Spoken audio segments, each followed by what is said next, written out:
in conversation with Yang Berbahagia Tan Sri Dato Sri Dr. Noor Hisham bin Abdullah, the Director-General of Health Malaysia. It's truly an honor to have you with us, Tan Sri. On our greatest appreciation to Tan Sri for taking time off your busy schedule this morning, we will also like to take the opportunity on behalf of the BMCC community to thank you, Tan Sri, and the people behind the Malaysian healthcare system for the tireless commitment and contributions that you and your team has been doing in combating the pandemic over the last 2 years or so. Yet Malaysia is still dealing with more than 211,000 active cases, as I'm aware, as at yesterday. I'm sure Tan Sri can give us the latest update.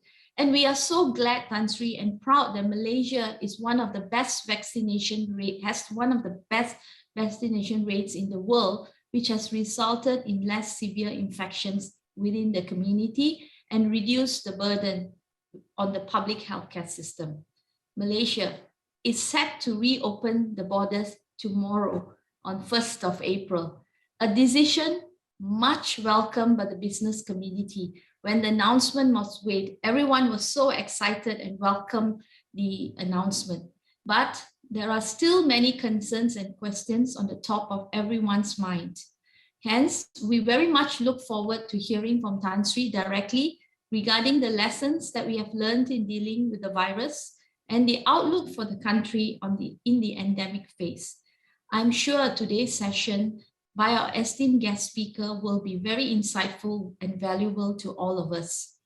But before we start, for the audience out there, there will be a question and answer session after Tan Sri gives his remarks, which will be moderated by Dr. Sanjeev Panchal, the BMCC board member and country president of AstraZeneca Malaysia. If you have any questions to ask Tan Sri, please do type in your question and answer the Q&A tab that you see on your screens. We will address them during the Q&A session. Now, moving on, and before I pass the session to Tan Sri, I would like to take this opportunity to give a quick background about our honored guest. So Tan Sri, Dato Sri Dr. Noor Hisham everyone knows him, is a senior consultant surgeon in the breast and endocrine surgery, Putrajaya Hospital, and has held the post of the DG of Health Malaysia since March 2013. He chairs multiple medical professional councils and national level technical committees and is actively involved as a policymaker in global organizations such as HWO and the Drugs for Neglected Disease Initiative. He's also a counselor at large and the executive board. He has been a counselor at large from 2017 to 2021 on the executive board of the International Society of Surgeries and chairs the Global Surgery Committee of ISS. In 2019, he was given the honor to deliver the Distinguished Martin L. Gower Lecture at the 28th World Congress of Surgery in Krakow, Poland. His special interest lies in enhancing universal healthcare coverage to marginalized communities and bringing personalized healthcare back to the community and home to digital technology and creative innovation. So with that, can I pass the floor over to you, Tan Sri? Thank you. Thank you very much. Bismillahirrahmanirrahim. Assalamualaikum warahmatullahi ta'ala wabarakatuh. Salam sejahtera and a very good morning to all. First and foremost, I would like to thank the British Malaysian Chambers of Commerce for this special dialogue. And I would like to thank the organizers for inviting me here. And I'm very pleased to be here. And first and foremost, it has been a long haul, a very challenging time for the Ministry of Health for the last 2 years fighting against the COVID-19. More importantly, we are not out of the woods yet, but we are moving forward, changing the battlefield with the new strategies, striking the right balance between health and economy, life and livelihood. And this is because in our preparation, we see that things are moving very positively. And in fact, we would have opened up more earlier in March But then we realized that there's an Omicron surge coming in earlier this year.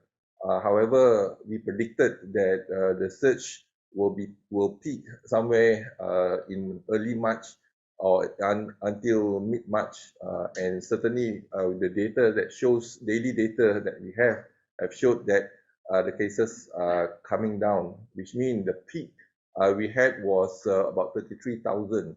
More importantly, I think many of us think that Omicron is mild as compared to Delta variant.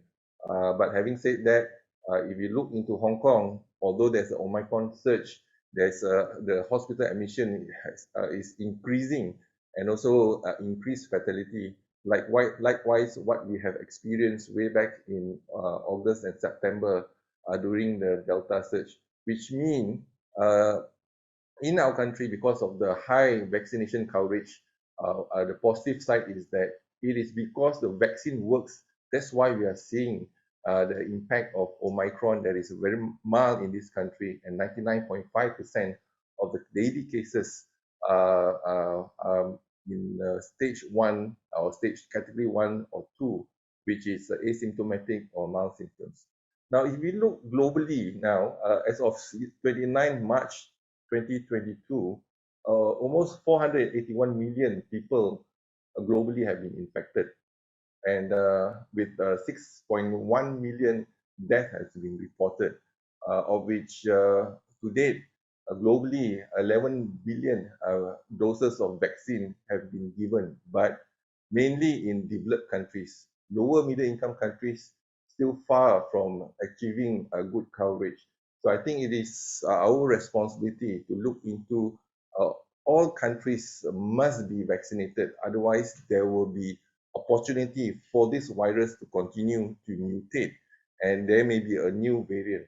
Although our strategy is moving forward in terms of opening safely, but we fear that there's a caveat there in terms of if there's a new variant, more transmissible and highly virulent, then probably we need to relook back again. That's the reason why we have to put in place the heightened alert in terms of monitoring the situation closely, whether the virus we are dealing with is a new variant or not. So I think although things are moving very positive for us, but we must be mindful of what could happen in time to come if we totally become complacent. This is my most concern is that success sometimes breeds a complacency, and complacency will eventually lead to failure. So this is why we need to be mindful and be prepared. Prepare for the worst, but we hope for the best. Now, in Malaysia, the COVID cumulative cases is more than 100,000 population. Next slide. So if you look into WHO, 6 region, Europe, America, Southeast Asia, and we are in the Western Pacific region, and Eastern Mediterranean, Africa. So if the chart have shown that in Europe and America, the cases are coming down, but you see a small spike now. This is why I think, although they have opened up completely, but they also have loosened the public health measures, for example, putting on the mask and etc. So there may be a small spike coming in. So what we have done here is that in Asian countries, Southeast Asia and Western Pacific, cases are going up, but now we are seeing earlier signs of coming down. So I think this is a positive development. So we may be lagging behind maybe 2 or 3 months from Europe and America, but we are learning from them as well. So what they have done right, we will emulate, but then try to avoid some of the mistakes that have been done. So this is the reason why that we have to still be mindful not to ease all the restriction abruptly, but mainly I think we just have to monitor closely and move forward. Next. Then the COVID-19 trend in Asia, for example, you see here the latest case trend of COVID-19. infection shows increase since December 2021. This is due to the Omicron. And we do know that Omicron, their subtype, Omicron BA 1.1, BA 2.2, and BA 3. And now more than 50% of the Omicron is mainly subtype BA 2. And BA2 is 30 to 40% more transmissible than the BA1, which means that even Omicron is more transmissible compared to the Delta variant. So, and obviously, if it's more transmissible, then the infection will be in our community. So, similar trends are seen in all Asian countries. All these are contributed to Omicron. So, you can see the spike. More importantly, when we have the daily cases have increased, but we are able to control the hospital admission, utilization of the ICU beds and ventilators, and fatalities as well. So this trend we have seen in Korea, South Korea, for example, they have even documented one single day increase to 600,000 cases. Likewise in Thailand, in Myanmar, in Vietnam, Philippines, and etc. So I think what works is, vaccine works, and this is, I think, high coverage of vaccine. That is actually, there's a decoupling effect in terms of fatality and hospital admission. Next. So these are our strategies in flattening the COVID-19 curve, namely the Omicron. One is stop the chain of transmission. So we are, embracing the FTTIS for efficient pandemic management, meaning to break the chain of transmission for externally. So I think this is the first tool that we have since the first wave. And we hope that we can continue to practice FTTIS. And we continue to put on a mask in terms of frequent hand washing and practice physical distancing, avoid crowded places, confined spaces when there's poor ventilation, and obviously avoid close conversation. And our intention is to reduce the morbidity and mortality. And this is why the capacity of the healthcare system is important. So there must be enough capacity in our hospital to accept the patients and to provide them the necessary treatment and also the oxygen, for example. So ICU beds is one of the requirements. So we have the capacity in place so far, and we're monitoring this closely daily to see whether we need to open up extra beds or even a field hospital to cater for increased load of patients. And the third is you look into the strengthening diagnostic and surveillance is important. We have the national testing strategy. Earlier, when we started in the first wave, from the 23 labs, we are only able to do 1,000 tests a day, RT-PCR, and we do not have RTK antigen then. But come May 2020, and before WHO announced the usage of RTK antigen, we have started using it and step up the usage of RTK antigen. And today you can see not only RTK antigen professional, but also self-testing is made available to the public. So I think this is important, unless, so that once we have symptoms, we can test ourselves, and then we know what to do, isolate ourselves at home, for example, and break the chain of transmission. Next is the most important is the immunization coverage. So we have achieved more than 99% for adult population. Adolescents, about 92% has been vaccinated. And now we are moving towards a booster dose, because towards a period of time, about 6 months or so, we can see that there's a waning of neutralizing antibody, and we need to have the booster dose. So far, our coverage is about 67%, and we encourage those who have completed their vaccination to get their booster dose as soon as possible, particularly those vulnerable population and elderly, and because their immunity is lower, and so we can prevent fatality. And last but not least, we look into the children age 5 to 11. We are still in the process. We started on the 4th of February 2022 to vaccinate them using Pfizer vaccine, and now we also have approved the Sinovac for those aged 5 to 11. But the pickup rate is still low, less than 40%. If I'm not mistaken, about 38% today. However, they have given the first dose, the second dose will come in soon, and we hope that that group, because we are opening up the school and etc., will have the vaccination as soon as possible to protect them from infection. But we still have a group that is under 5 has not been vaccinated. So it's important for us to protect the under 5, especially bringing them to public places and etc. So hopefully there will be vaccine available in time for those under 5. We need more evidence before we can start the vaccination for those under 5. And next is improving awareness and cultivating a new norm. Basically, the SOPs is in place, but we need the public to come together to practice the SOP. The safest space will be at home. That's the reason why when we started during the first wave, we do not have enough tools at that point of time. What we have then is public health and social measures, staying at home, avoid crowded places and confined spaces, and etc. And putting on a mask especially. So that was what we have done. And if we comply to only public health measures, we have shown that in July 2020, we managed to bring down the cases until 0. So that was a very good success. But unfortunately, thereafter, as I said, success will breed complacency and then eventually leads to failure. And you can see the spike of cases when we do not comply.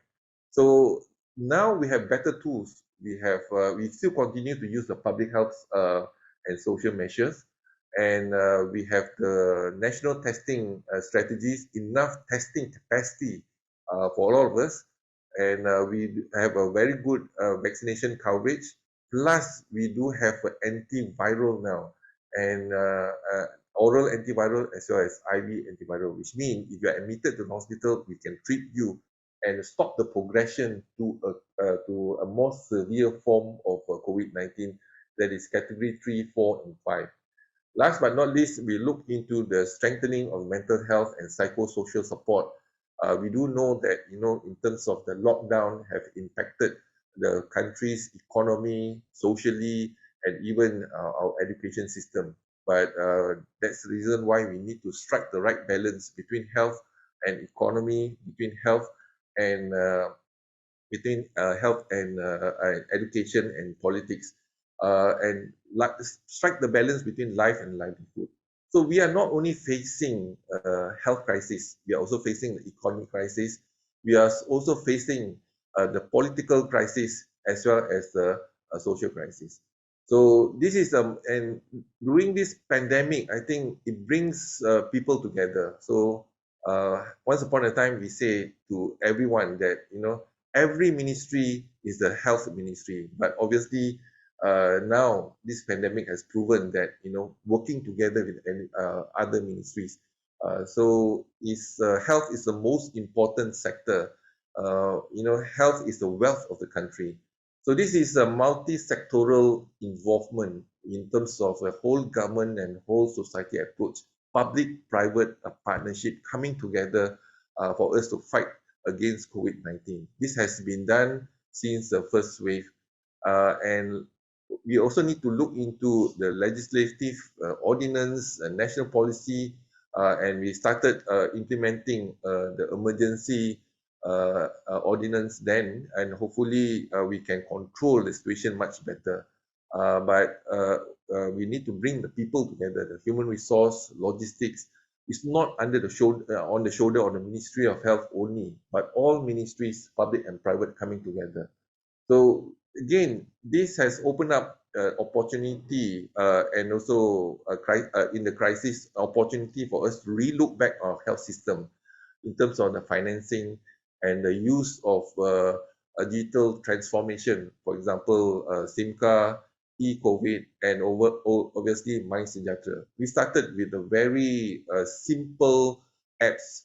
We have 3 apps initially, from Gerak Malaysia, that is actually to control interstate travel. This was used by the police, and we have MyTrace for mostly, and MKN came up with the MySejahtera.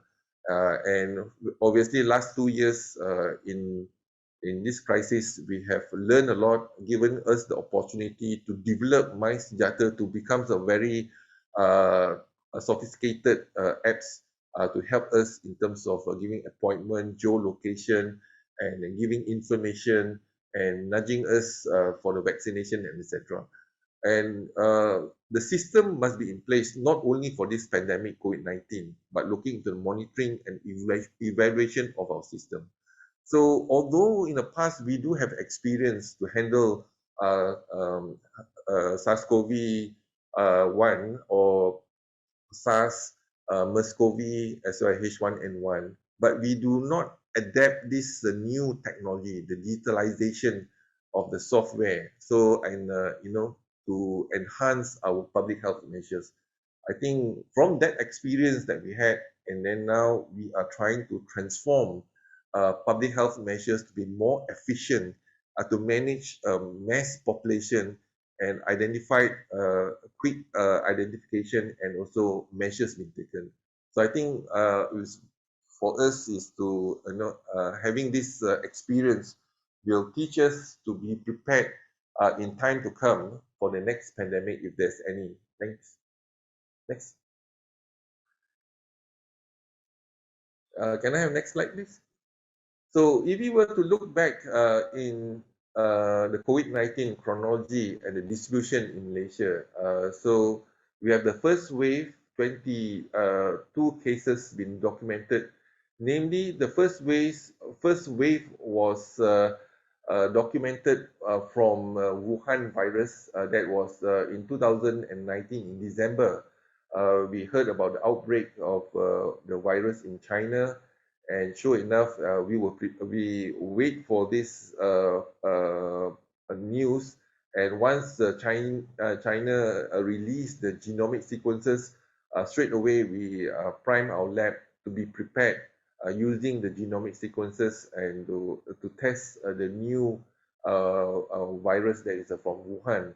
And our first wave was documented on 25th of January 2020 from a tour group of 8 people.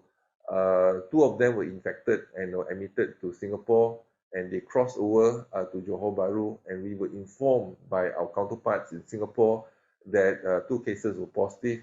And then with FTTIS, we managed to locate them and isolate them, and we managed to control. There was no fatality during the first wave.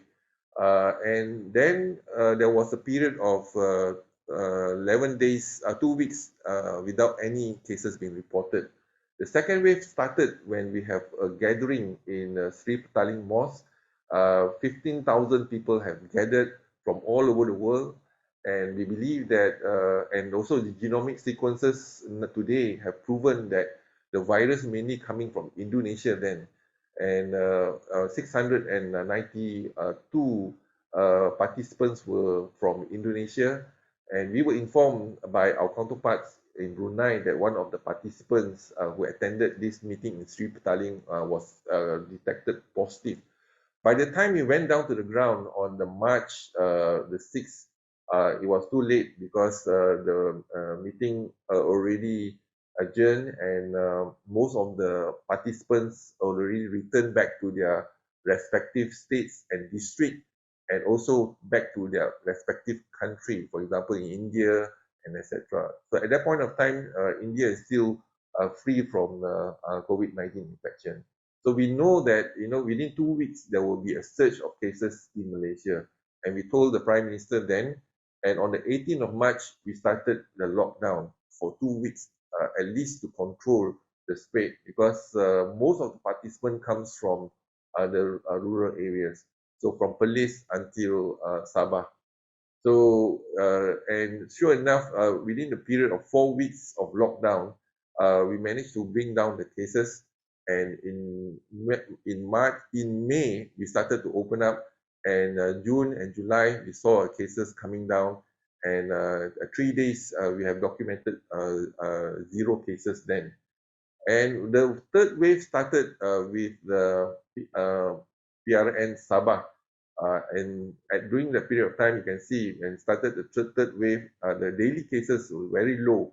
But the compliance, again, because we succeeded to bring down the cases and the public returned back to the normal activities.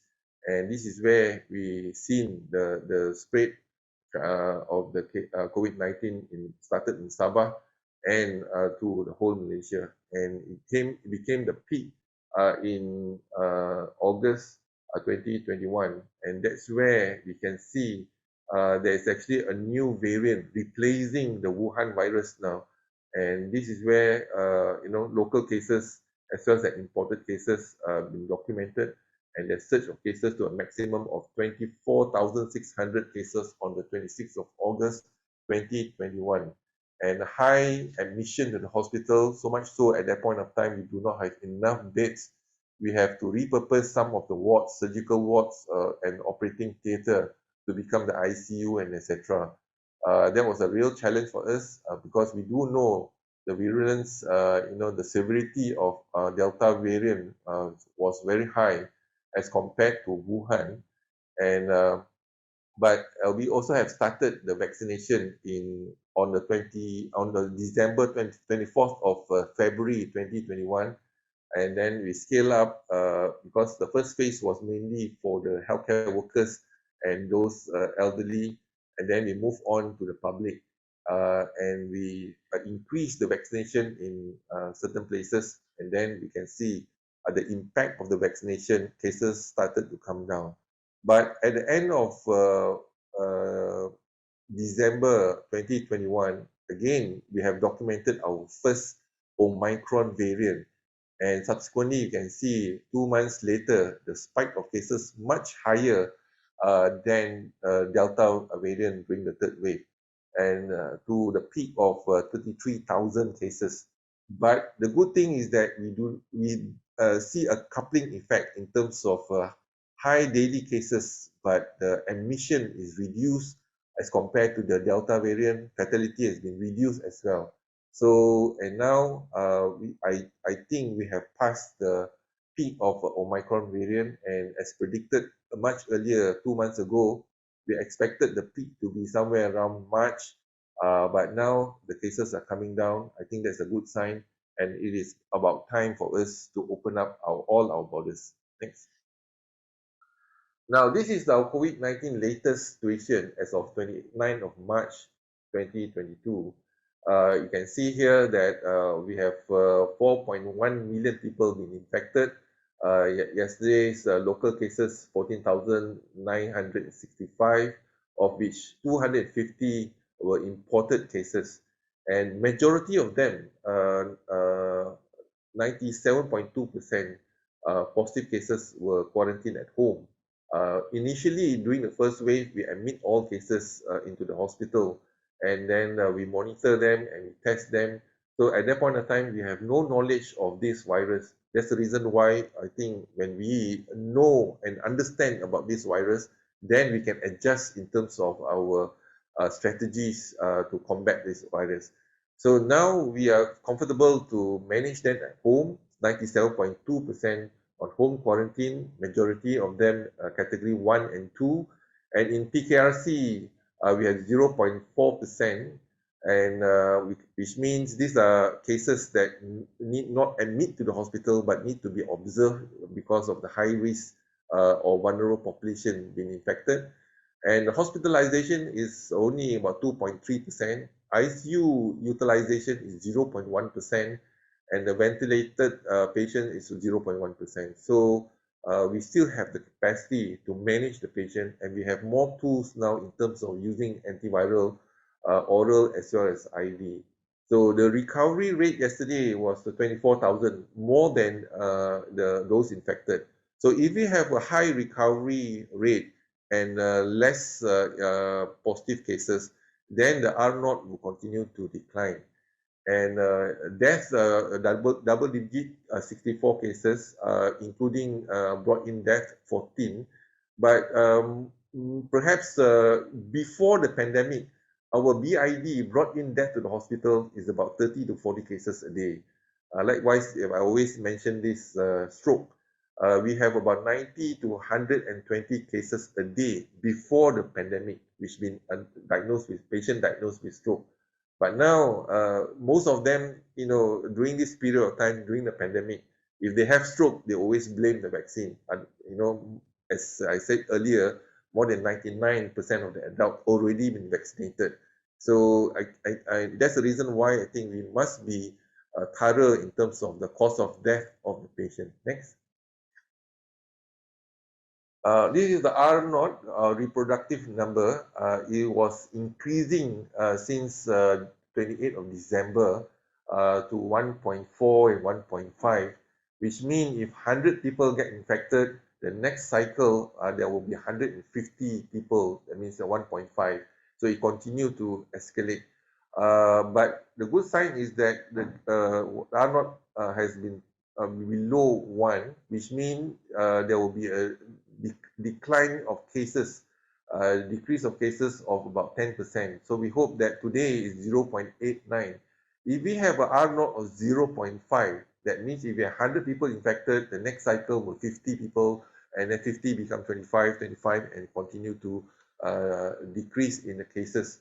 So this is a positive sign so far that shows that we are handling the COVID-19, the Omicron variant, very well. But I hope that the R naught will continue to decline to 0.5 in the next couple of weeks. Next. Now, this is our projection earlier. So when the R naught is 1.5 or 1.6, we were worried because our projection shows that, in March, we may even spike to about 50,000 or 70,000 cases.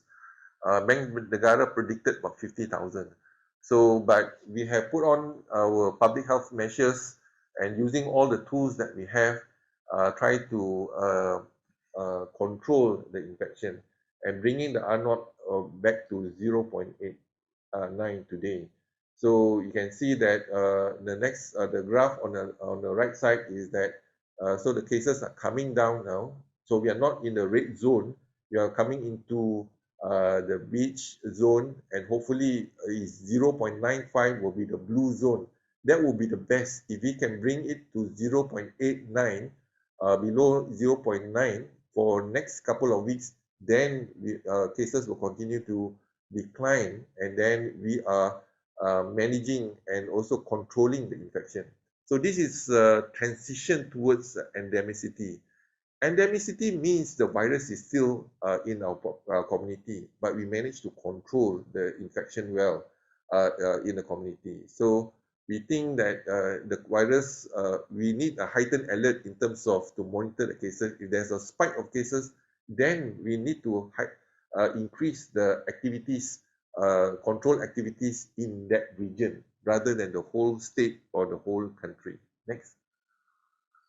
Now, the widespread COVID-19 vaccination coverage has impacted the rate of hospital and ICU admission. If you look into the red line, this is the ICU usage. The blue is mainly ward admission, not critical cases. The green is for those admitted to CPRC. So during the peak last year, you can see the utilization of ICU beds and the hospital beds are very high. And the black line shows the vaccination.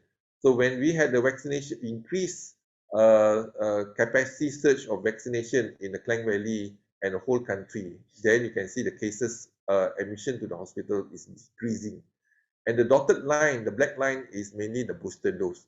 So today, although the Omicron cases, they are increased in terms of daily cases, but hospital admission, they are slight increase, but still within capacity.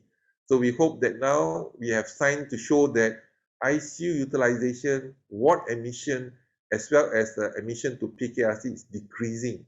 So this is a positive sign for the last 2 weeks. And we hope that this trend will continue. And as seen earlier in US and UK, we expect the cases to come down in time to come. So we are lagging behind. So we are looking in their chart as well. So they have a peak and then maybe 4 to 6 weeks later, the cases declining.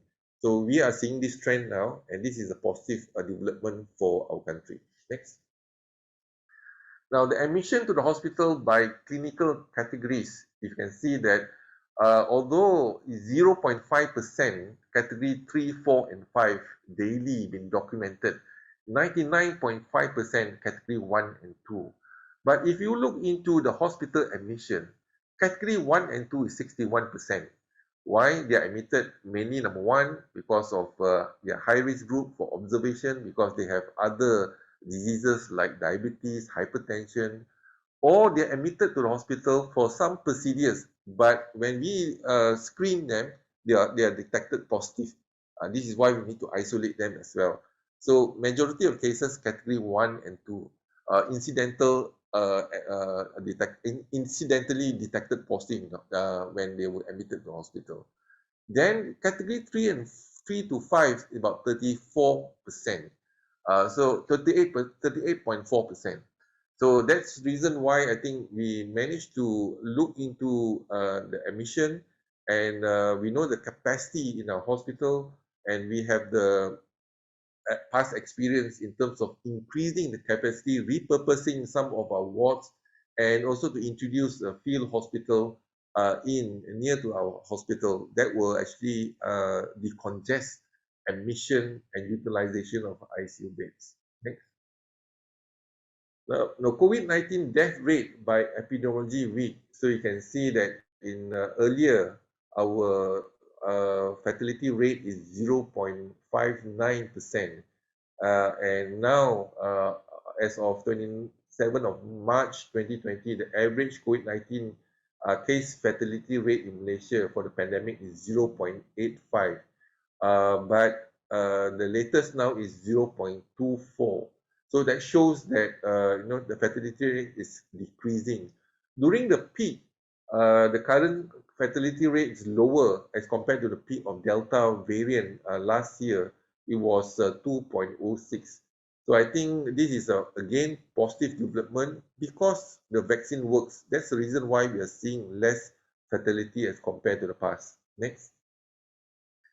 Now, the death rate per 100,000 population according to vaccination status. So the dotted line here clearly shows our daily cases. The red line shows that unvaccinated, which means this is a possibility that the COVID-19 pandemic will probably be the pandemic of the unvaccinated. And if you look into the fully vaccinated, the 2 doses, and those who have received the booster, I mean 3 doses, in terms of the fatality is much, much lower.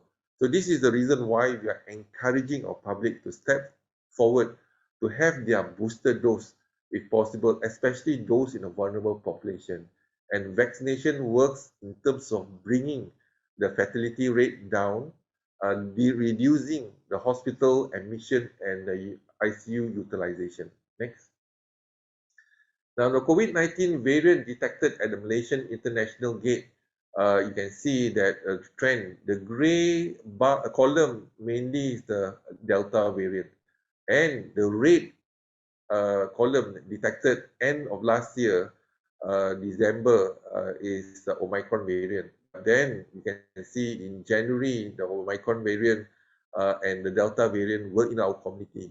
But slowly and definitely, it has replaced the Delta variant. So today, about 90%, 80 to 90% of our cases being detected is Omicron in this country.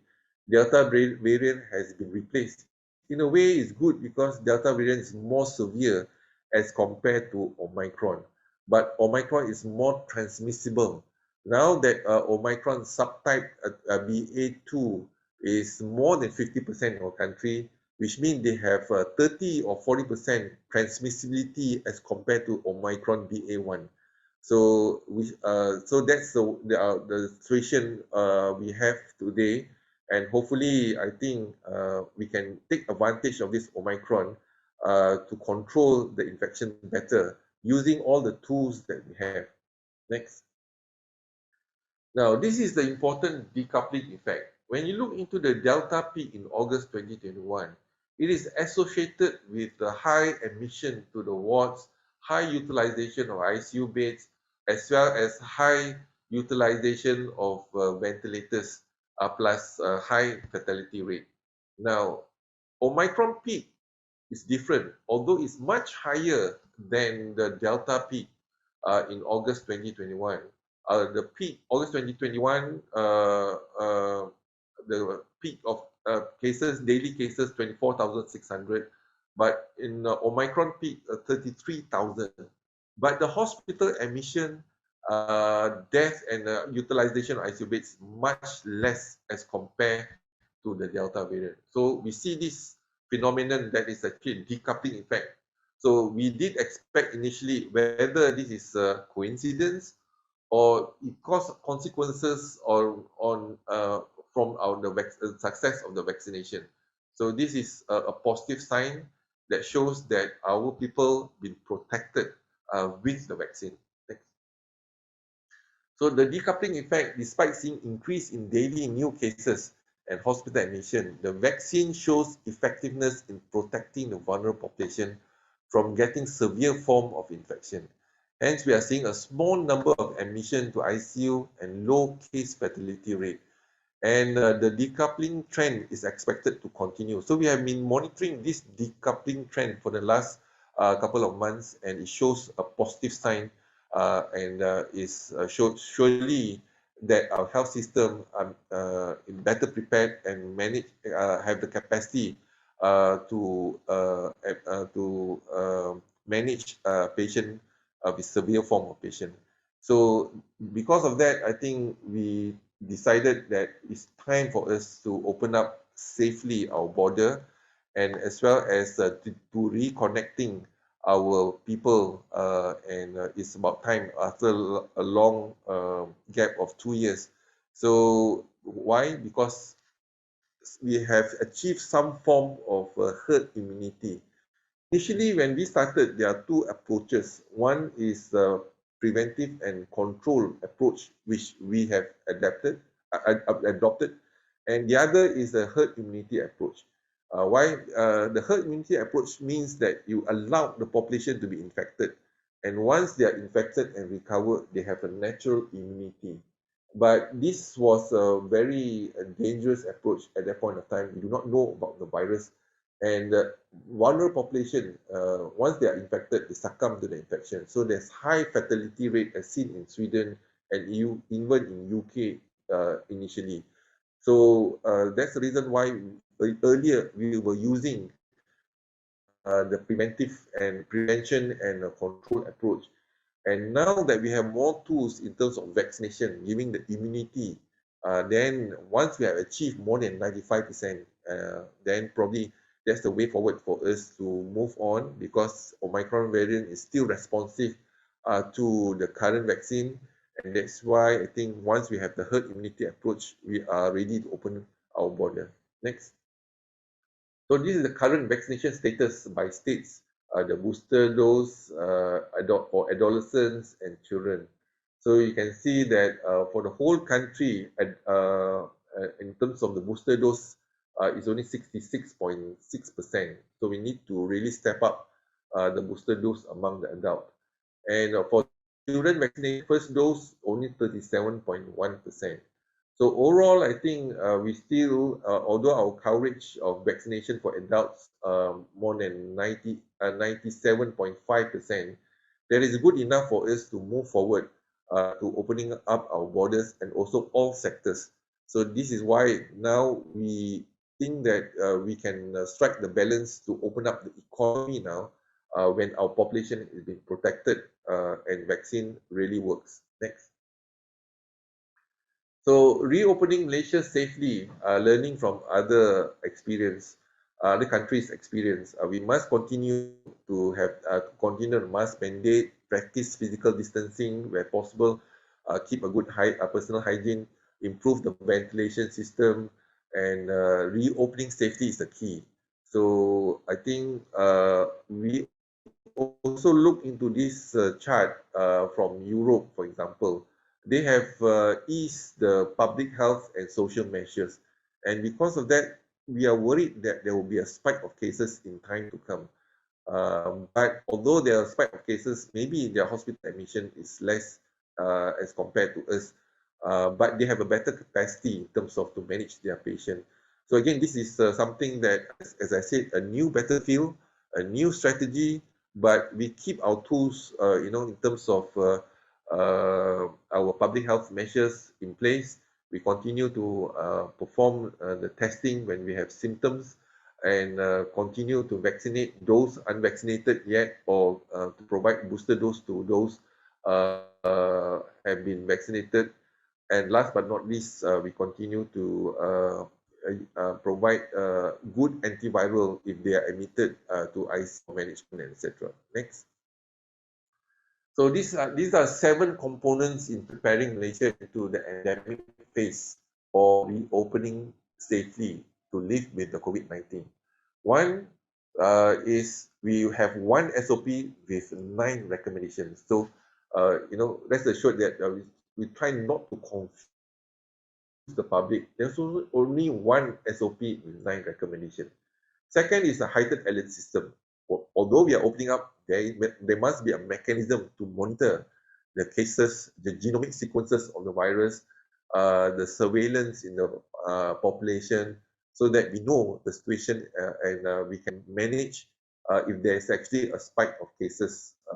And third is we have the national testing strategy in place. So we encourage the public to self-test themselves if they have symptoms. Fourth is self-empowerment. This is what we call CRIS: test, report, isolate, inform, seek, and help. Seek help. This is for the public to empower themselves. If they have symptoms, they know what to do. If they are tested positive, they report to us, and then they isolate themselves, inform the family members, and inform us, and then we will provide help and in terms of to guide them during the period of isolation. The fifth is that we continue to practice FTTIS, find, test, trace, isolate, and support, which we have started way back in 2020. But more importantly is to use the digital form of FTTIS, managing the public, the masses using this technology. Six is looking the economy, safe reopening of the international border. This is exactly what we're going to do on Friday. And 7 is the empowerment, public empowerment, which means the onus now is on you and your family and the public. And if you can comply to the SOP, and you can comply to, know what to do and what not to do, that is where I think whether we manage to win this war or not is all depending on the public compliance. Thanks. So maintaining the 7 components in the National Recovery Plan. So these are the 7 components we mentioned as our SOP.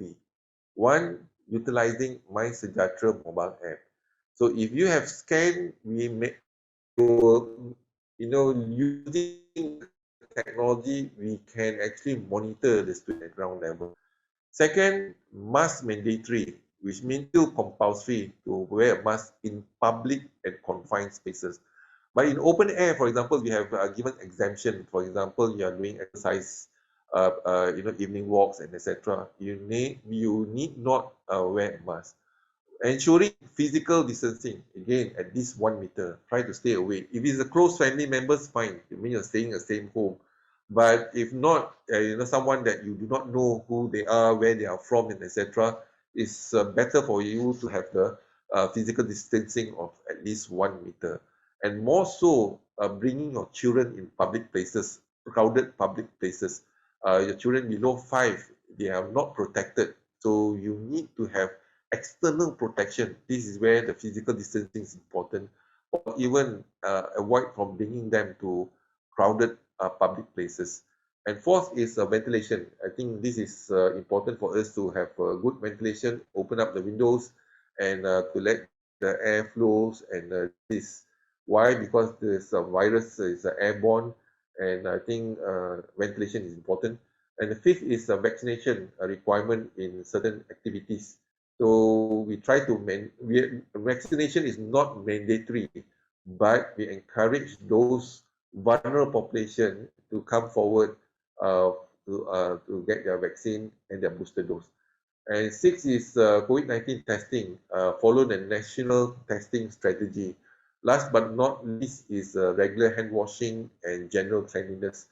Personal hygiene is important. So these are the 7 areas of components that we need to embrace during this period of time that is reopening safely. Next.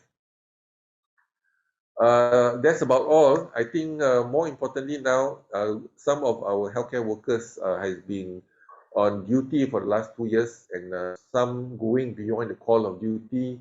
Most of us work 24/7 and for the last 2 years, and hope that now it's a different battlefield, a different strategy, and we are ready to see next phase of battlefield in terms of managing COVID-19 in our country. So, but we cannot succeed without the public coming together as one, helping themselves to end the pandemic in time to come. At least in this transition period, we can actually control the infection better and move towards endemicity in time to come. With that, ladies and gentlemen, thank you for your attention. Thank you, Tan Sri, for the insightful and informative presentation. Really, we appreciate it. Now, moving on, we know that we are coming to the 11 a.m. mark soon. So, Tan Sri, if we could have a couple of minutes more with you, that'll be great. And Dr. Sanjeev, to yourself too, to take on a few questions from the audience. So, we're delighted today to have Dr. Sanjeev Panchal, the country president of AstraZeneca Malaysia, as well as BMCC board member, to moderate the Q&A session with Tan Sri. Yeah. Dr. Sanjeev, over to you. Thank you, Jennifer, and thank you, Tan Sri, for an excellent presentation. And I think it gave us a lot of good information of how we have managed COVID in Malaysia, and deepest appreciation, Tan Sri, to you and your team. There are lots of questions, Tan Sri, and I don't think we will be able to answer all of them, but we can come back to you for these questions later. And many of the questions actually have been answered during your presentation, but let me take a few which have a common theme. So the questions is quite an excitement about that we are transitioning to an endemic phase.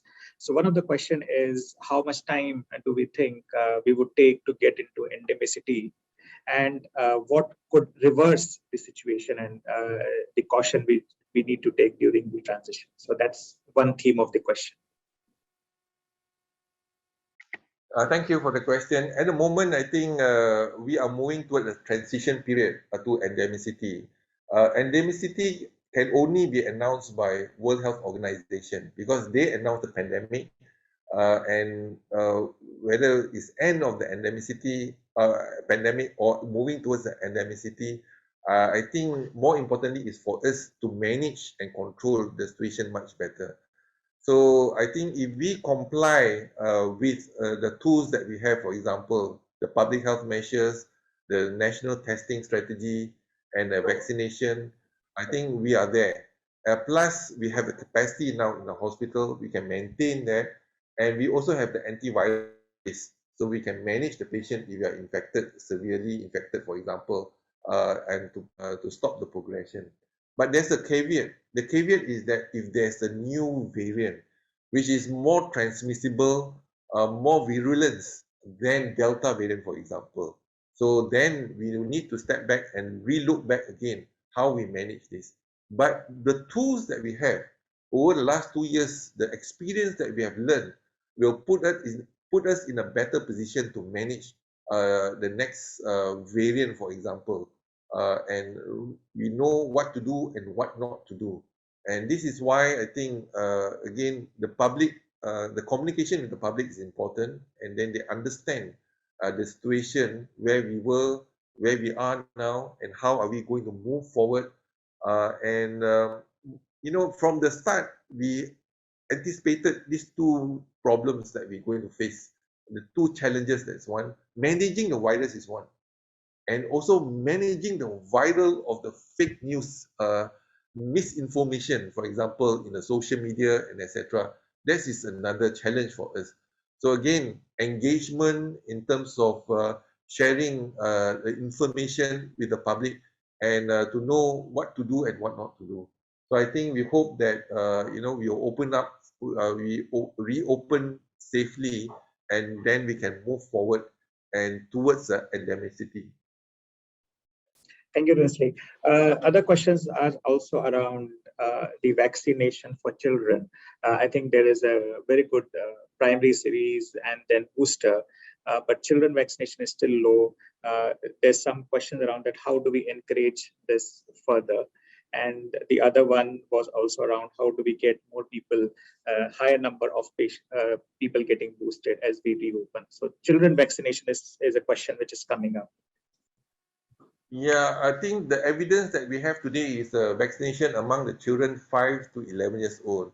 We have already completed the vaccination for the adolescent, and 92% of the adolescent in this country already been vaccinated. So we need to move to to vaccinate the children aged 5 to 11, and because so far I think we have started only in February 2022.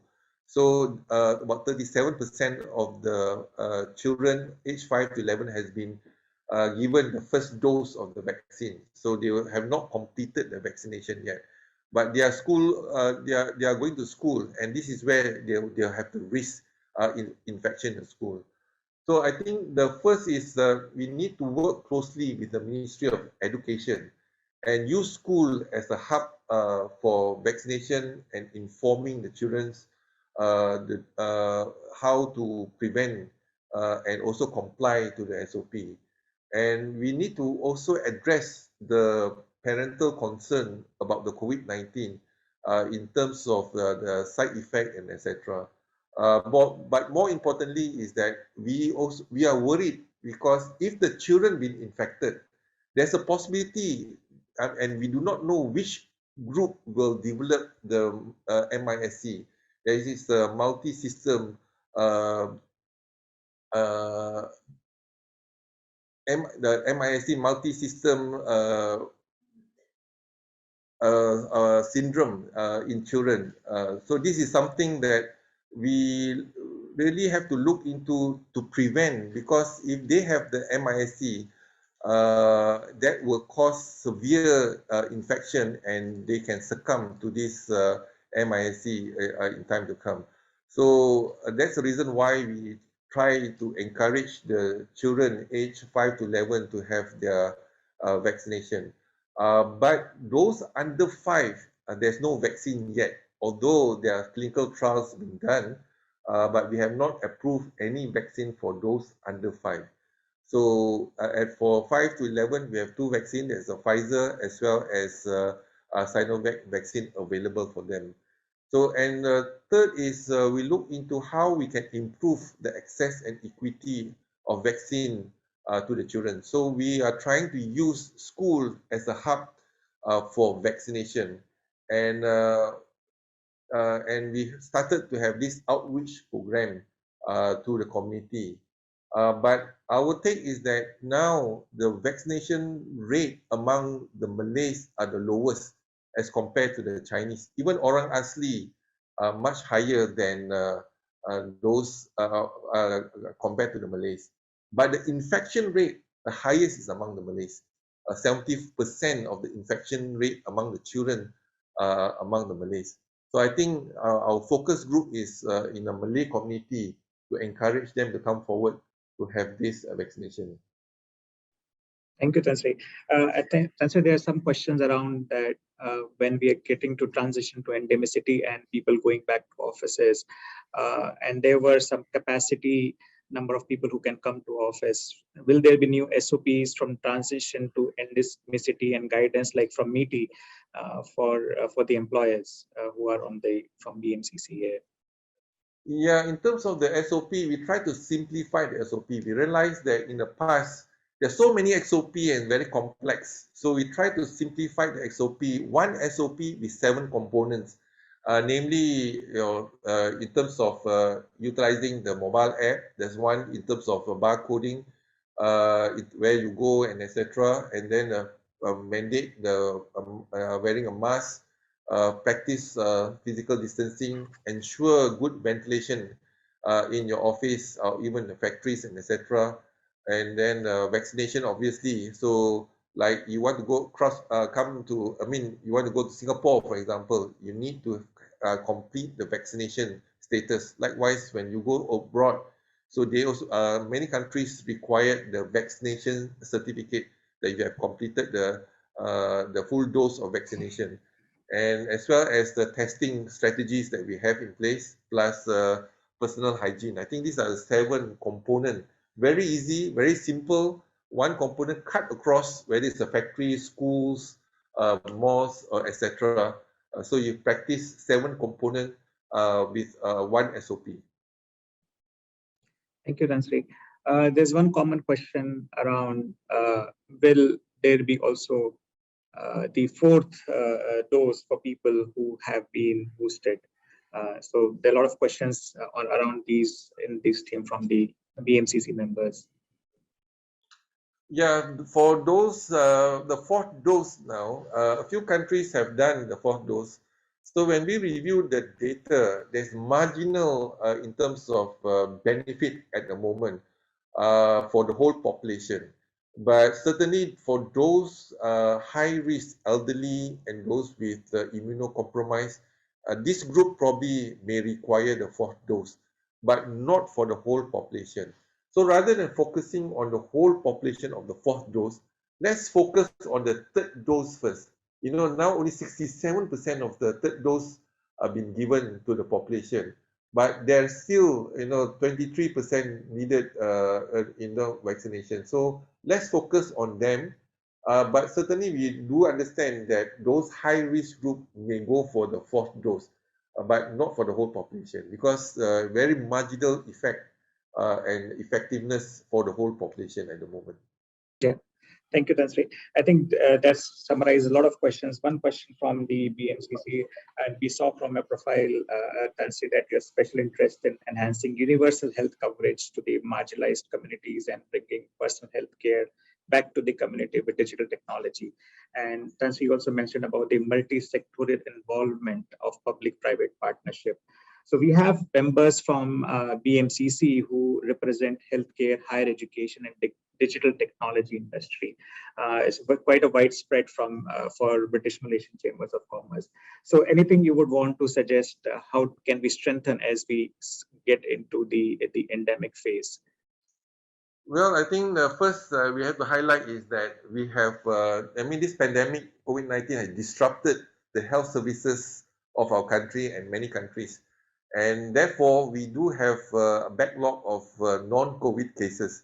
So as of September 2021, we have about 57,000 cases being postponed. These are elective cases. At that point of time, emergency cases we continue to do, and we also have outsourced some of the cases to the private sector. But now we are trying to clear the cases, the backlog cases. That's where I think we try to coordinate and bringing the public and private healthcare providers together and have a mass surgery, for example. 93% of the backlog cases are surgical based, and therefore I think we have started this initiative. Likewise, we used to do mass circumcision during the school holiday. So now we are adopting this concept, mass surgery for complex operation, like in renal stones, for example, and cataract operation, as well as other surgeries. So that is something that we are doing, continue doing it. But more importantly is that the use of technology in public health. Likewise, you can see that we are managing, once upon a time, we managed about 600,000 patients at home using technology in terms of virtual consultation and follow up our patient at home, and using a virtual CAC, for example, COVID Assessment Center. And I think it's endless possibility, like you see, using the apps and your testing. So if that technology is available and we have the experience now, we are going to move on beyond COVID. What about cases using this same technology to manage NCDs, for example, NCDs, yeah, to manage infective diseases and etc. So using the technology. So I think we know how to use it. We know what to do, what not to do. And this is why we hope that we can integrate, public and private working together to come up with a system moving forward to improve our healthcare system today in terms of application of the ICT. So I think this is an endless possibility if we come together as one and we can make the impossible possible and probably improve our healthcare better in time to come. Right. Thank you, Tan Sri. I think that should be all, Jennifer. Once again, Tan Sri, thank you so much for great presentation and information for us, and also answering our questions. So back to you, Jennifer. You're on mute. Sorry about that. Thank you, Dr. Sanjeev. That brings us to the end of the webinar session. Unfortunately, we do not have more time. However, I hope that it was an enlightening discussion. Thank you. I think Tan Sri have answered most of the questions of our audience, if not all, through your presentations, as well as through the Q&A session. So on that note, we would like to express our gratitude to our esteemed speaker this morning, Tan Sri, Dr. Nur Hisham. We thank you so much, not just for today, but for your continuous journey in combating the pandemic, and Dr. Sanjeev for joining us as the moderator. So, but before I end, I will take some time to, I think my team has asked me to share about the upcoming events. So we do, still on the healthcare, we have Jonathan Pan from GSK coming up soon to share his thoughts as a leader of a global pharmaceutical company on making health the priority, coming up on 7th of April. And most importantly, we would like to inform the UK businesses and Malaysian businesses in regards to our Business Excellence Award. We invite you to nominate yourselves for 7 awards as displayed on the screen. So look out for it, and we want to recognize excellence, recognize businesses who have gone through the challenges in the last 2 years for outstanding performance. So for more information, please reach out to link there or reach out to any of the BMCC staff. So with that, thank you so much again to our esteemed speaker and moderator. We look forward to engaging the Ministry of Health, especially Tan Sri, to your office, how we can collaborate on a public-private partnership, especially as you gave some, comments about how to strengthen our healthcare system, taking from the experience of the last 2 years. And we do have members who are very keen to support that agenda. So once again, thank you everyone for joining us. I hope you found the session insightful. Take care, stay safe. Remember Tan Sri's message, the 7 components of practice of self-protection, self-awareness, and continue to protect yourself. Thank you. Goodbye for now. Thank you. Thank you, Tan Sri. Thank you, Tan Sri.